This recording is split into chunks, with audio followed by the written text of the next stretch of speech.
Greetings all and welcome to Dave's Craft Room. I'm Dave, and on today's video we're doing something a little bit different. And first of all, we're going to start with a huge announcement, and then we're going to do a frequently asked questions portion slash just addressing all of the comments or all of the common comments that I get. And then I'm going to show you an upcoming project, huge upcoming project. First of all, the announcement is this. This is my last video that I'm filming in this craft room because I am moving. I don't want anyone to be concerned about anything. I'm absolutely going to continue to channel just from a different room. And to be perfectly honest, I do not know how long it's going to take me until I make the next video. I can tell you that right now we are in November and I have filmed videos, I think, all the way through February. And I say this because I don't want people to worry. There's been once or twice when I didn't upload a video and people have reached out asking if I was sick. And I'm horrified. I'm not sick. I'm never sick. But also, I mean, all of the videos are filmed and uploaded in advance. I don't have to be healthy for them to, they would just keep on going public because they all get uploaded. They're all uploaded through February already. I would just prefer that nobody worry about it.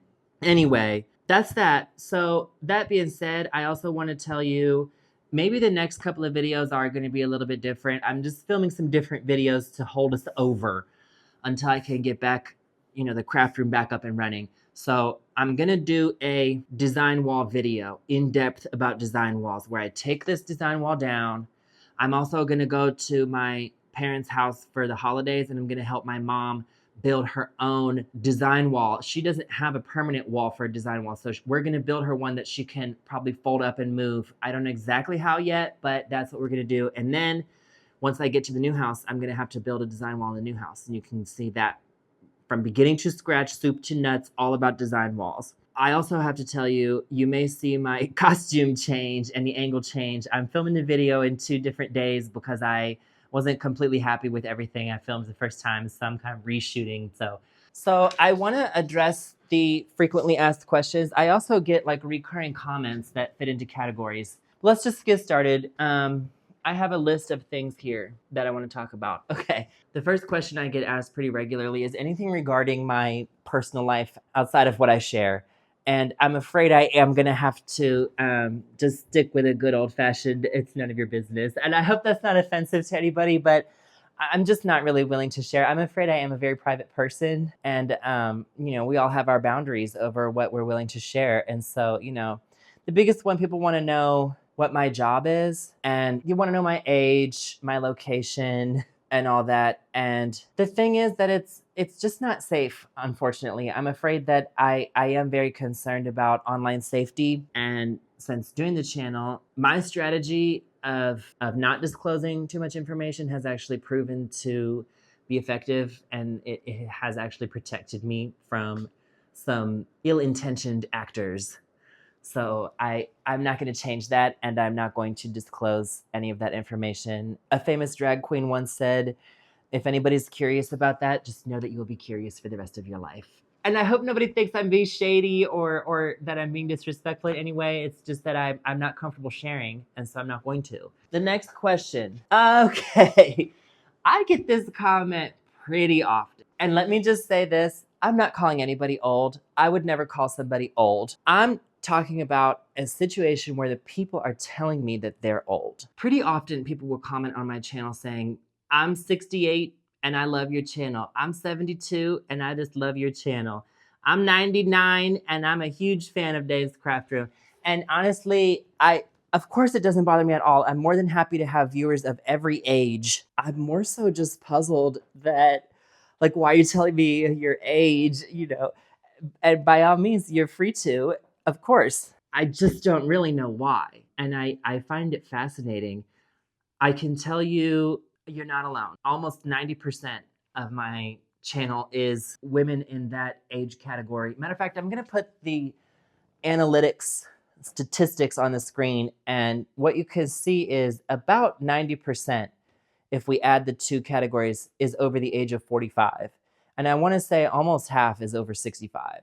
So I guess the reason they're saying that they're telling me is because there appears to be, on the surface, some kind of like a demographic mismatch where maybe they think the target audience is really the people in my own age category. But really, if you think about it, the target audience is really those that are interested in quilts. I can't really say I'm surprised. It does present interesting conundrums when it comes to doing the sponsorship, because a lot of ad companies has reached out to me asking me to do things that are not relevant to my audience at all. I mean, they've asked me to do men's skincare, and I said, there's no men watching my channel. And you know what? I'm perfectly happy with that. It does not bother me at all to have 90% women watching the channel. So cool. Let's move on to the next one. Okay, you know what? Now let's get into the drama. Let's address the haters. This is a comment that I really don't like, and in all honesty, I confess that I do find it a bit disrespectful. Some people look at my finished quilt project that I finished in the past when I filmed it, and tell me that I should have done it a different way. It is rude when you look at someone's art and critique it in that way, unsolicited. I wasn't asking for, do you think I should have used this color or that color? Because I looked at my quilt and I made it the color I wanted. I made it the way I wanted. So, and I get, like, when you put something out on the internet, you're opening yourself up to that form of criticism. That does not change the fact that if it's rude. Unsolicited advice is critique. All you're saying is that, and all I'm going to hear is that you think I did it wrong. And it's a really tricky thing for me to respond to, because I have a very strict rule that if you don't have anything nice to say, don't say anything. So I usually do not reply. If I'm honest, I usually delete the comments. What I would want to say is, you thought I should have done it black instead of blue. You thought I should have made wider sashing. I'm afraid I disagree. I think it looks better the way I did it. That's why I did it that way. I looked at it. If you think it looks better a different way, I would love to see you channel that into your own craft room and make your project the way you want to make it. Because I already did mine the way I like it, and I prefer it that way. Let's move on. I don't want to dwell on this. Okay, let's talk about the channel, actually, the videos, the kind of videos I make. Maybe not as much anymore, that I've been a little bit more clear about my intentions, but I did for a while get a lot of comments about, please slow your videos down. And I just got to say, I'm not going to slow my videos down. I like them the way they are. That's why I make them that way. This may seem like a silly thing to say, but I make videos for the people who like the videos that I make. And if you like a different style of video, I'm sure you can find it out there. But I'm making this style of video. And when I originally conceived of the idea to do this channel, this was the whole onus. It was that I had been making quilts at that point, probably 6-7 years. And I felt like I had kind of mastered all the most basic skills. I wasn't like an advanced quilter, but I was squarely done with the basics, I think. And I was ready to move into more intermediate and more advanced projects. And along with making quilts also came consuming quilting content on YouTube. And what I found was that almost all the content that I see is geared towards either teaching tutorials to beginners, or this is a super easy 2-hour project that you can do on a Sunday. And fair enough, I think that type of content is so popular because that's where people are at. A lot of people are hungry to learn the basics, and a lot of people also don't have time for more than a quick and easy project. And so fair enough that, that content is great for them. I'm not knocking it at all. I watched it, and I still watch a lot of it. It's just that I felt like I wanted to move beyond and into more intermediate things, and I wanted to do more projects that required me to learn more skills and push the current boundaries of my skills, and also that would take more time necessarily. I didn't really find a channel that catered to that area. And so I just decided to make it myself. And that was kind of the onus of my channel. And that's kind of why I always say I'm not doing tutorials, because I treat my audience as though you know the basics. So I'm not going to tell you to do a 1/4 inch seam. I'm not going to show you how to iron. We're not going to, maybe once in a while I'm gonna give a tip or something that I learned, or something, a new technique that I'm excited about. I'll share in more details, but I'm not going over the basics. I'm not slowing down and doing step by step. This is step one, this is step two. I'm just not doing that. And if that's what you want, I'm happy to say that you can find it on many, many channels, but you will not find it on my channel. And so when you come to my channel and tell me to slow down, I'm afraid that's just not going to happen. So that's that. Next one. I didn't think this was going to turn out good. I get this compliment all the time. All the time, every video, someone feels the need to tell me, I didn't think that was going to turn out good. I thought for sure it was going to be a flop. And I don't like it. I mean, that's just not nice, right? For the amount of times I get it, I have to think like the person who puts that comment, surely they think that it's nice, but you don't have to tell me that you thought I was going to fail. It just doesn't feel like a real compliment. It doesn't feel good. I would love to see people just stick with the latter half. Just say, hey, that turned out great. You did a great job and I liked the result. I would prefer that over like, I thought for sure you were going to fail. I don't know. It doesn't bother me that much. I mean, I have to try to latch onto the second half, but I think it's only natural to focus on the fly in the soup. You know what I mean? Of hey, I thought you were going to fail. I thought for sure this was going to be ugly. You know what I mean? Like, I don't know. It just doesn't feel that good. But anyway, it doesn't bother me that much. It's not that big. I kind of laugh about it now because it happens so often. Okay, here's the next one. A lot of people ask me whether I've ever done a show or would I do a show. And I don't know, maybe. I'll never say never. Where I currently live, I don't live where that really happens. And maybe where I'm moving, maybe it will be a little bit more likely. In all honesty, I don't have a very strong motivation to enter any of my quilts into a show because I have a show. You know what I mean? I have my own show on YouTube where everybody around the world can see any of my quilts anytime they want. And I get that you would rather see it in person. We would all rather see the quilt in person. But I mean, the chances that you're gonna be in the town or city where the show is pretty small. You know what I mean? America's big. So we might have to just be satisfied with my internet show for now. But of course, I'm flattered that people want to see my quilts in a show, and I'll never say never. Maybe someday I will. Maybe it'll kind of, it'll have to, everything will have to align. The stars will have to align because I don't really like to leave the house that much, and I don't like interacting with people. So, but I don't know, maybe. And by the way, that's a show. That's where you enter your quilt into a show. I'm not doing a competition, or maybe I shouldn't say that because I reserve the right to change my mind. I change my mind every minute. I'm not really competitive, and I don't really feel any desire to compete. And first of all, let's be clear about one thing. My quilts are not actually on the level of the ones that win those competitions. And I know like people are very nice, very complimentary, and very flattering when they suggest that I should enter them into competitions like that. Of course, I appreciate the compliment, but if we're being honest with ourselves, the quilts that win those competitions are really on the next level above mine.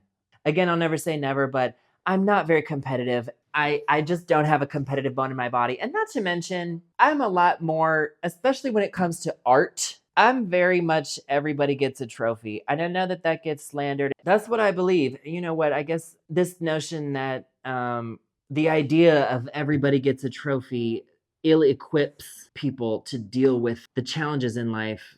I don't really buy that. You know, we all have to face challenges in life and we all have to learn how to deal with it. And whether you got a trophy for Little League in second grade, I don't think has any effect on it. So I'm kind of unmoved by that. And that's kind of why I don't necessarily believe in competition. I want to celebrate everybody for wherever they're at and for whatever they made. And that's what I believe. And I know that people are going to disagree. That's what we love about this great nation is that you're free to disagree and I'm free to have my beliefs too. So that's where I'm at with a competition. Maybe someday I'll do a show. I don't know. Oh, people ask me about a book a lot, or they suggest that I should do a book. Honestly, I would love to see it. I don't currently have an idea. And the thing is that a good book starts with a good idea. So what's the idea for the book? Patterns, I mean, patterns seems like the obvious choice, but in the first place, most of my quilts kind of are one-offs, if you know what I mean. They're kind of like, because I used like thrifted fabric or like eBay t-shirts, and it's just kind of not something that the folks at home could really easily reproduce. And so that would be a challenge to put that into a book. And also, I have a few quilts, like for example, my lava lamp quilt would be a good example, where that could be made into a pattern. I didn't write any of the measurements down, any of the amounts. I didn't write any of that down. So, and it could be, I could reproduce it. It would just take a lot of time and a lot of resources. And I don't currently, that's one. A book needs to have like what, 10 to 15 minimum, or if it's like a book of patterns. And also I wouldn't know how to do it. I would have to enlist the help of a professional to help me do it, because I would not know how. And then you got to think that person has to deserve their cut of the proceeds. So how many people are going to buy the book? And at this time, I mean, I think I'm honing in on 17K subscribers. Realistically, I don't think that's really enough for the value of doing a book, if you know what I mean. I think I would need more in the area of 100K subscribers to sort of attract the interest of a publisher, and to be able to sell the idea to people, and to get the professional help that I would need to realize it. So maybe someday I would love to see it. I'm flattered that they want to see the book.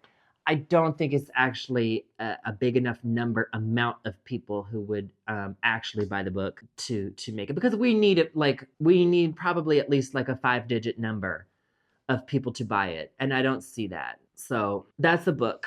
Okay, I get a lot of questions about the materials I used. Let's just run through all the materials real quick. This is a cutting mat from Walmart. This is a wool army blanket. I post a link to my iron below most videos. I'll post it again below this one. I do like my iron. And then this is this is not Windex at all. This is my Windex bottle. Just a recycled plastic bottle with tap water in it. That's all it is. I think maybe when I move, I probably won't take this with me, just because it's getting kind of leaky now. Every time I squirt it, my hand comes away wet.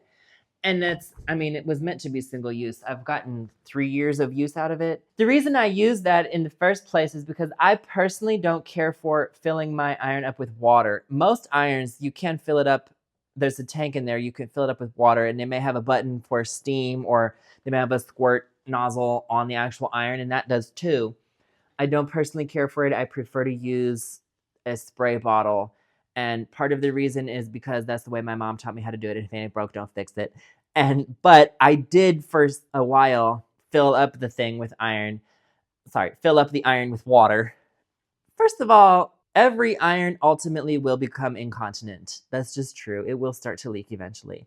The water's not exactly 100% pure, so whatever evaporates, like the minerals or whatever that's in there, will evaporate and will gunk up in there. And thirdly, I feel like I have more control over exactly how much and where the water or the steam goes when I can use the spray bottle. So I personally prefer to use a spray bottle. Either way, you can't go wrong. You can do whatever you want.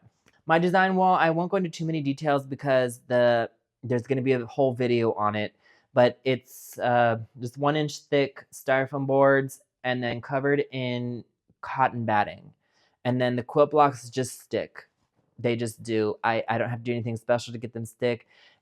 Once they get super heavy, then they start to fall, but I can pin them into that styrofoam. I've used it for 3 years. No amount of pinning has made it less pinnable. It's still just as good as it ever was, so work. This is my Brother PQ 1500 SL. It's just decent. I mean, sometimes I have issues with the tension that's kind of ongoing, but I get along pretty good. I like the cutter, the electric cutter, the knee board. I think they call this like a semi-industrial. It's a decent sewing machine. It's not the multi-$1,000 Berninas, but it's kind of above the, $150 ones, which are fine too. And it does just do a straight stitch. If I want to do any fancy stitches, I have a Singer under there. The Singer does the fancy stitches. I prefer to use this for most things, most piecing. And then I use that for fancy stitches. If I would have my way, I would prefer to have a sewing machine just like this that also had fancy stitches, but I don't have $10,000 for a Benina, so we're not going to get that. People did ask me about my fabric and my fabric storage. Where do I get fabric and how do I store it and what do I buy and all that? So firstly, I get fabric from any place that sells it. I don't have one go-to place. And living on an island like I do shop a lot online. And that's Amazon, eBay, Etsy, fabric.com, any website where I can find what I need, I'm going to buy it from there.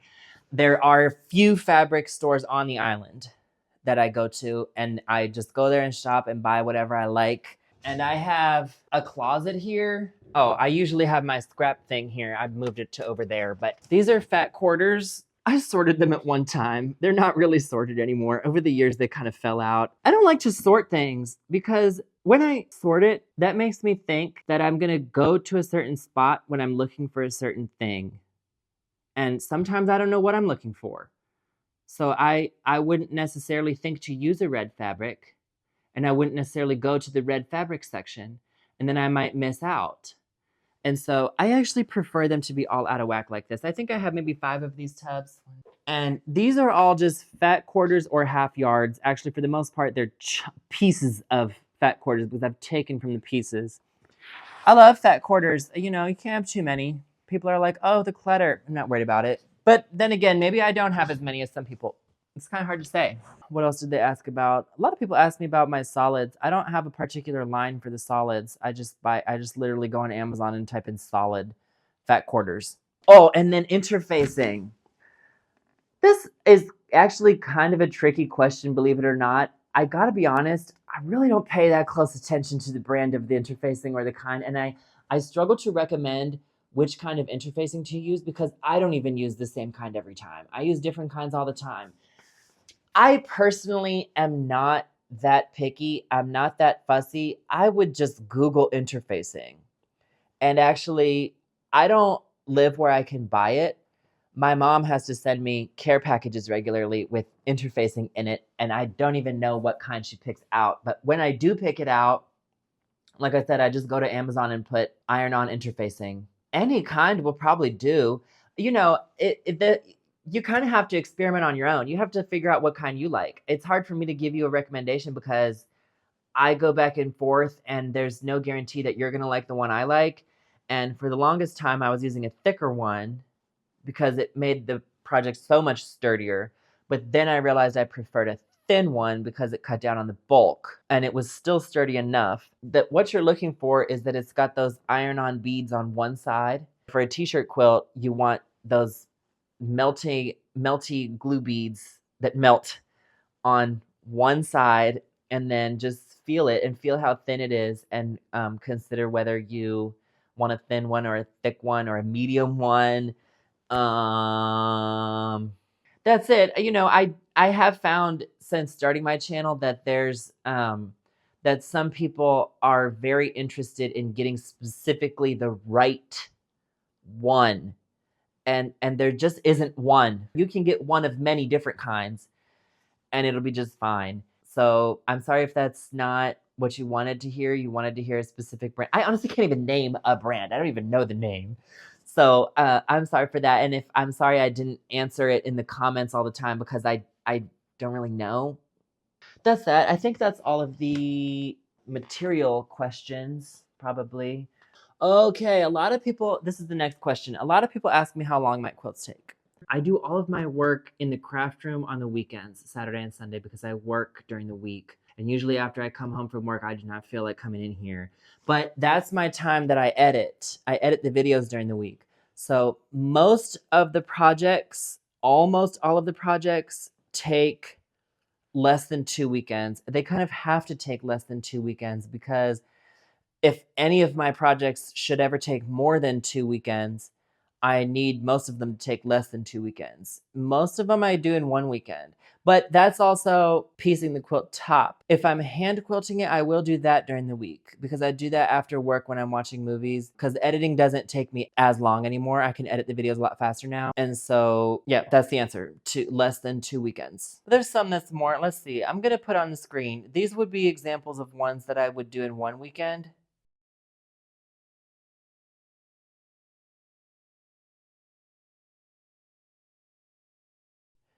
And then here's ones that probably took 2 weekends. And then these ones took unknown amount of time, but longer, like period of months or 2 years. I really don't keep track in general, so it's hard to say an exact amount, but we can do an average based on the number of videos I put out. I hope that answers the question. Okay, a lot of people ask me what I do with my quilts. For the most part, I fold it into the size of a pizza box and I place it on top of the stack in my living room. That's what I did for the longest time. Sometimes in the video, I say who I'm making it for, in which case I've given it to that person. By the time you see the video, I've given it to that person. And if I'm talking about giving it to them for Christmas, you can be sure that I have given it to them already the previous Christmas. I want the person to have the quilt before they see it on the video, just because I feel like that's the order it should be in. This is your quilt. You should have it before the rest of the world can see it. But then you should also get the chance to see how it was made. So that's why I like to do it that way. And then I have like maybe 5 to 10 or so that I have given to my family. My mom, like whenever my mom really wants one, she can probably have it. My dad can probably have it too. And then the rest of them, I mean, a couple of weeks ago, I had, because I'm getting ready to move, the stack in my living room had pretty much reached to the ceiling. Like it was way overboard. There was over 100 quilts in my house. And so I got 2 giant tubs, plastic tubs, and I put, like, I want to say about 40 or 50 quilts in there. And I took them to my office break room. And I told everybody, like, there's the quilt giveaway, take whatever you want. Those quilts were gone by the end of the day. There was one left and someone took it the next day. And I was like, oh, wow, I thought I was going to lose maybe 2 or 3. And I was going to take the rest of them back at the end of the week, but they were all gone. I mean, I still have like 40 or so. How many quilts does one person need? I don't want anyone to think that I'm just getting rid of them, that they're not special. It's just that the special part is when somebody can actually have the quilt that they like and be able to use it. People have asked me, do you sell your quilts? Not really. I mean, I sold one. I sold the haunted house quilt, and I think I'm gonna sell my latest double wedding ring that I made. I don't know. When I'm consider selling the quilts, I'm kind of like, you know, to who? For what? I'm lucky enough that I have a job, so I'm good. I'm not like need the money or nothing. And I don't know. I just don't really feel like selling them. But maybe I will. Maybe I'll get more into it as I get more quilts that I need to move. I just can't keep them all. So I pretty much they either go on top of the stack or they go to my friends and family. And that's what I do with them. Okay, let's get into the specific questions. This question's from Hopping Wren. What are you excited about for 2025? A number of things. Number one, my new house, which I don't have yet. I have not bought one.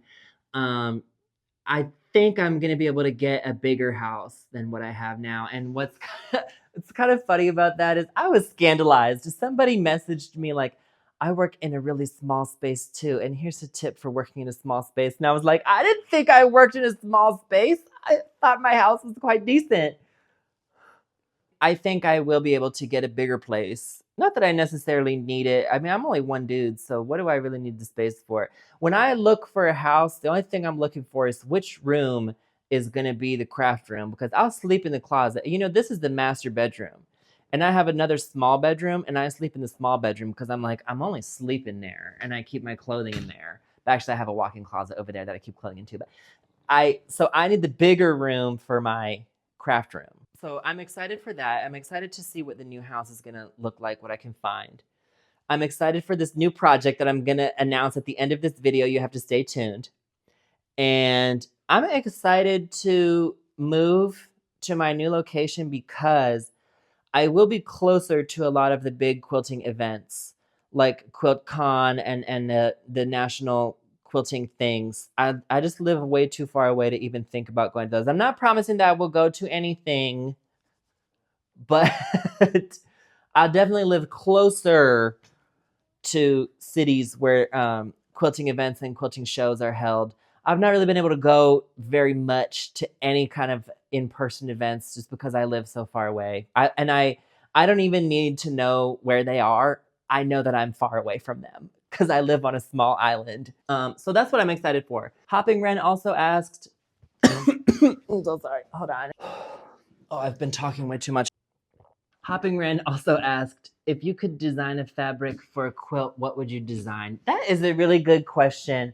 I could do a keyboard design. I could do something with technology. I could do something with movies. I could do something with skeletons. I could do like something with my red thinking cap. I could do colors, something like not a specific image, but just a colored pattern.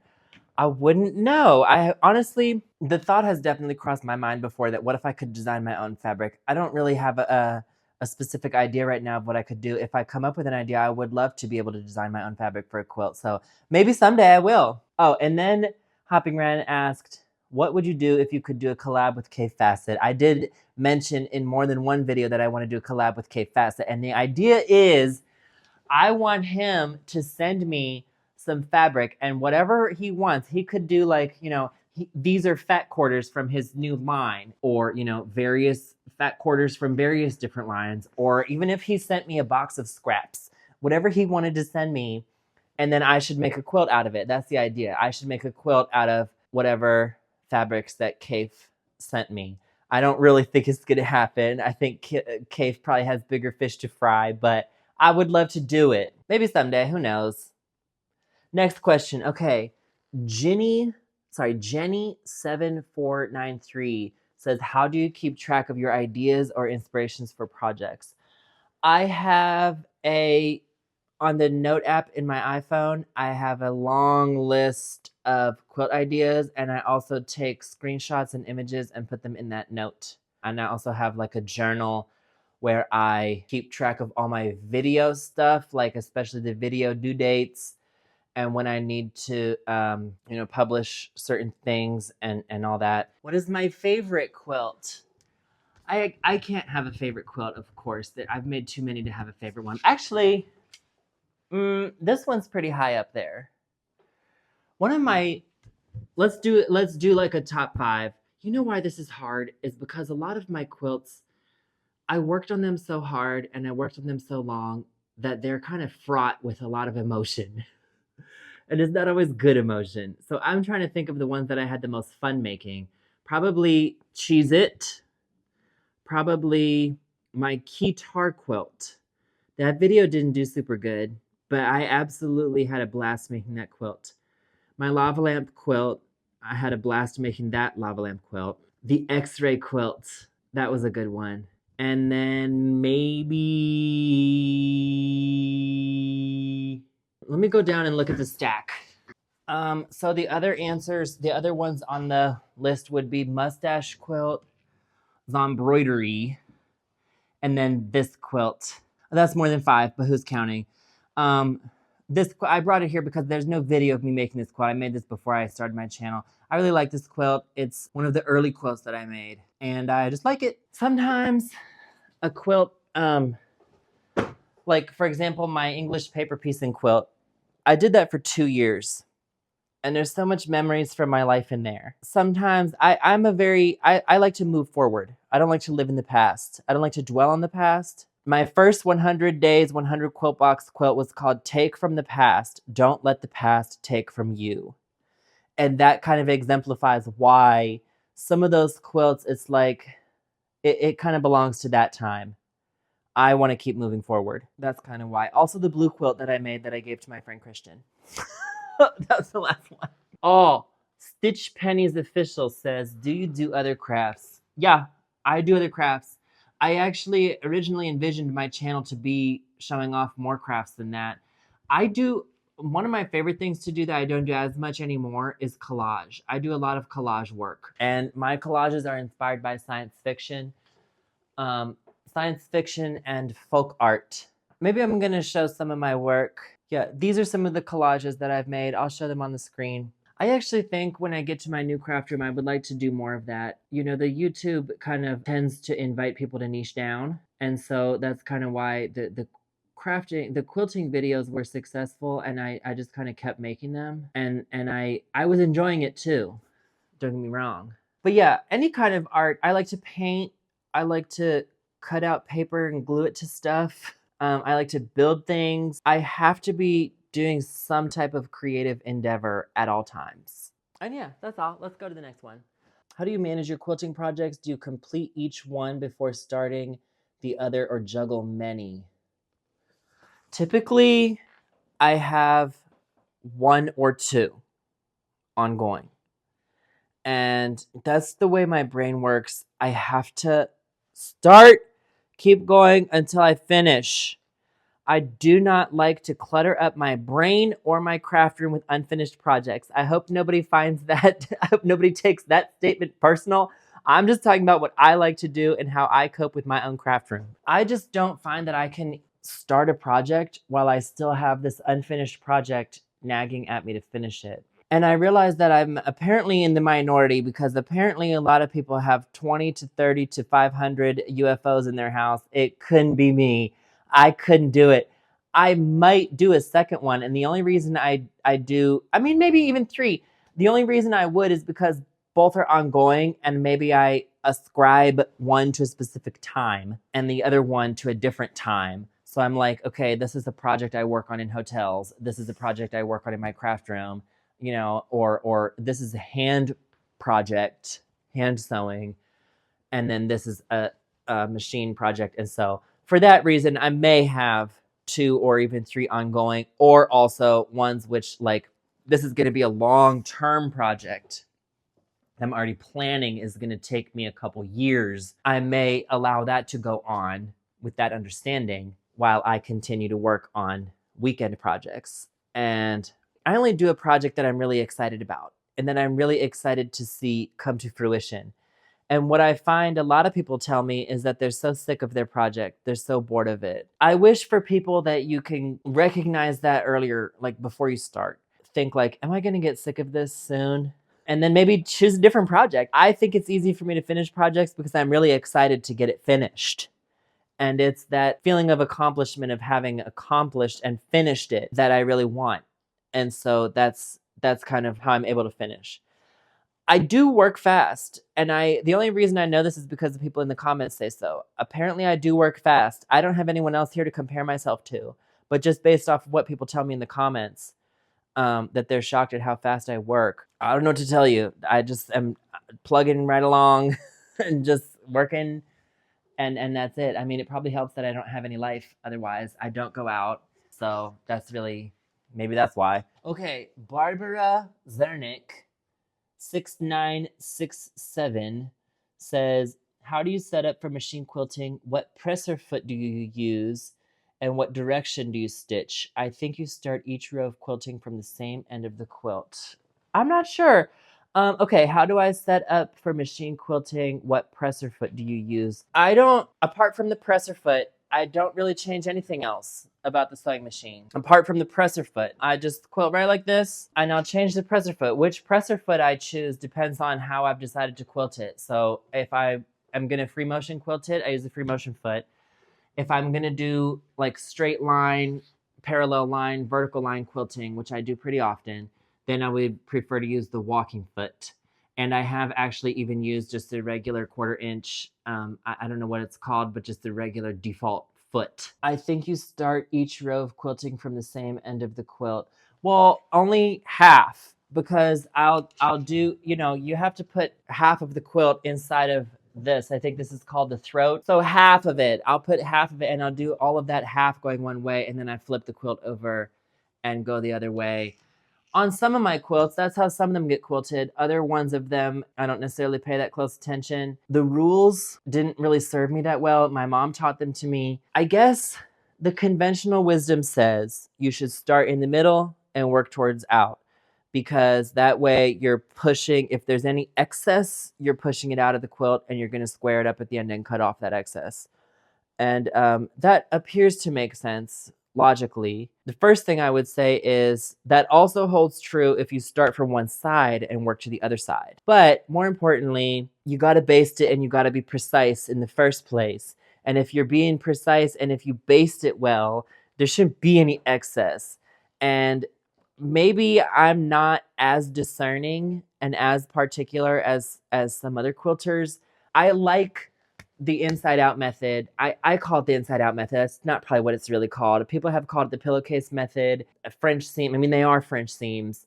Or I've also seen it called a knife blade edge. I like that clean edge. I'm often doing that. And in that case, you're not going to get rid of any excess because your edges are already sewed up. You need to be precise in the sizes from the beginning. And then you need to baste it really well. But I do different methods. I don't necessarily claim to be consistent and do the same thing. I'll try something different on a new quilt. So, you know. Julius 8236 says, since I'm originally from Paderborn, Germany, I'd love to know what you studied there and how you liked the city. No fear to offend me. I wasn't very much in love with the city, but it was okay. Also, jetzt reden wir auf Deutsch. Ich habe in Deutschland gewohnt als Austauschstudent. Ich war ein Austauschstudent an der Universität Paderborn in 2011 und ich habe die deutsche Sprache studiert. Deutschlernen war mein Hobby und ich wollte es lernen. Und als ich nach Deutschland gefahren bin, habe ich herausgefunden, die andere Studierende am meisten wollten Englisch lernen und sie wollten mit mir Englisch üben und sprechen und ich wollte Deutsch studieren. Ich bin deswegen nach Deutschland gefahren. Also es war mir sehr schwierig, irgendwelche Freunde zu finden, die mit mir Deutsch reden wollten. Und deswegen habe ich die Entscheidung getroffen, ein Au-pair zu werden. Und in der Zeit musste ich Deutsch reden, jeden Tag.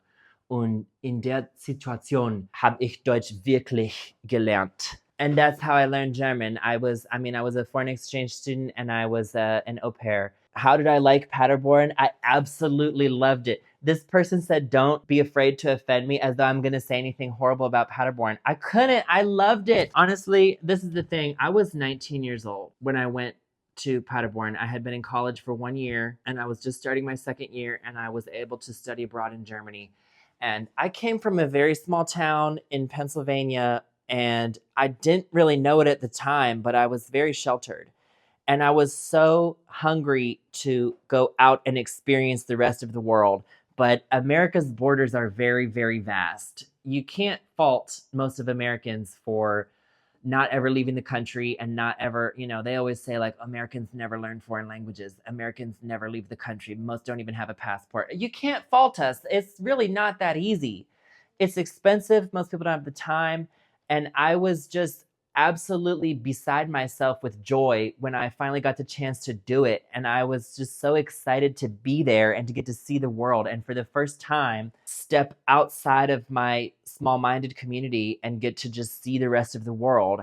And it was Paderborn, Germany. And when I was there, I did get the impression from the locals, my classmates, the German classmates that I became friends with, that they didn't necessarily think Paderborn was anything special. It was kind of just, this is just the city where I'm going to go to college or where I ended up. But to me, it was everything. And I absolutely loved it. I had the time of my life. I made some of the best friends that I've ever had. And I'll never forget, like, I used to walk to the mall and we would like walk to class and everything. And then sometimes I would take the bus. I mean, we didn't have buses where I come from.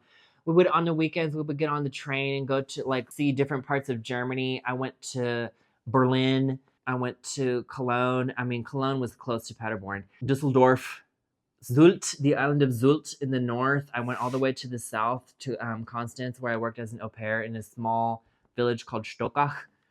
And I'll never forget those memories. I remember like I would take the bus back and the bus stop was called Unisudring.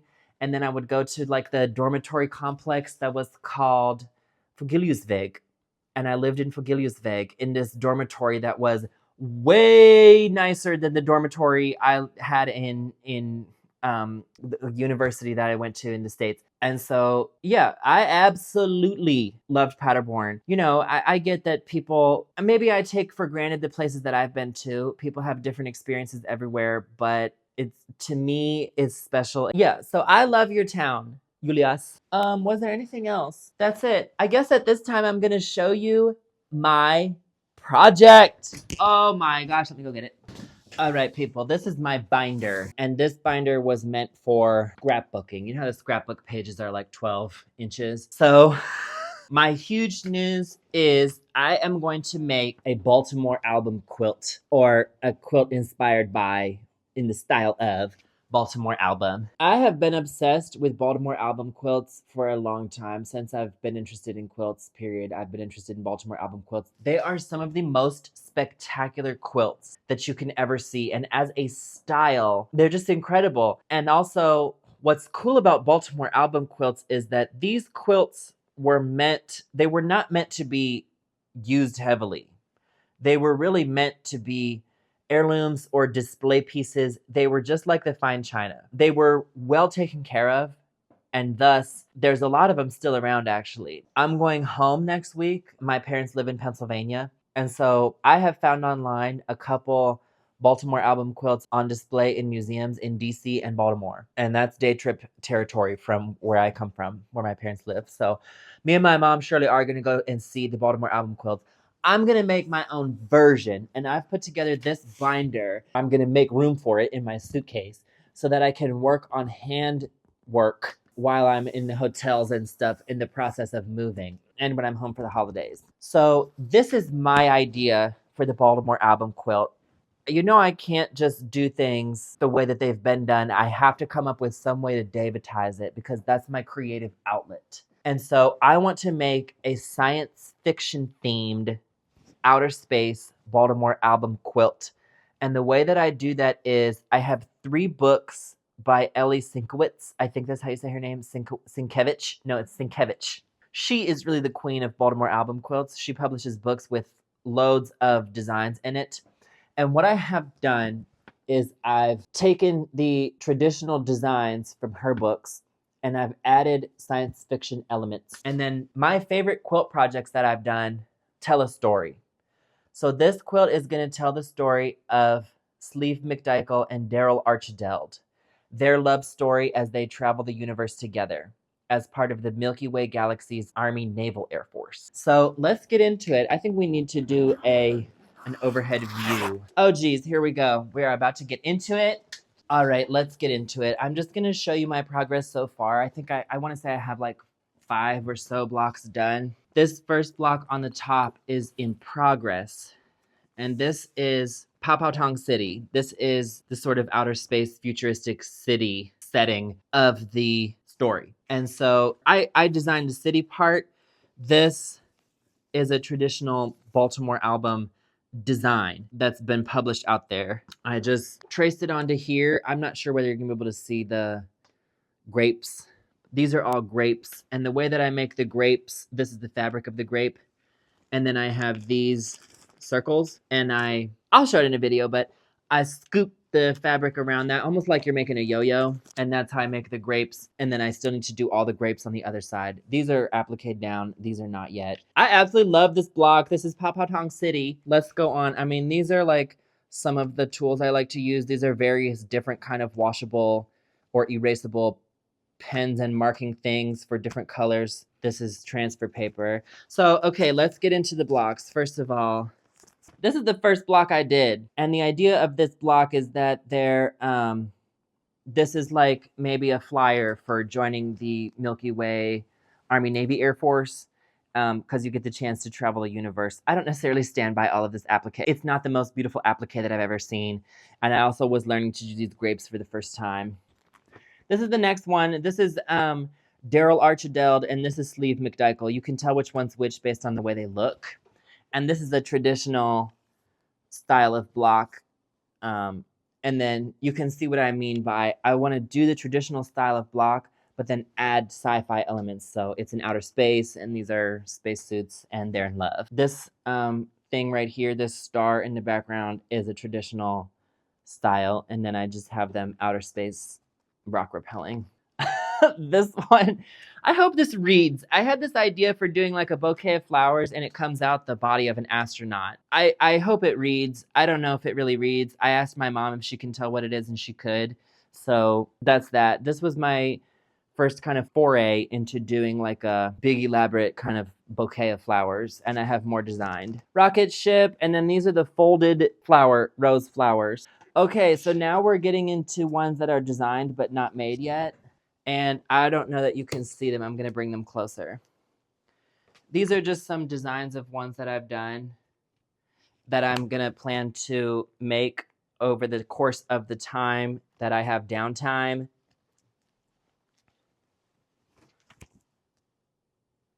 And I just look on Pinterest for like science fiction stuff and then kind of take it for inspiration.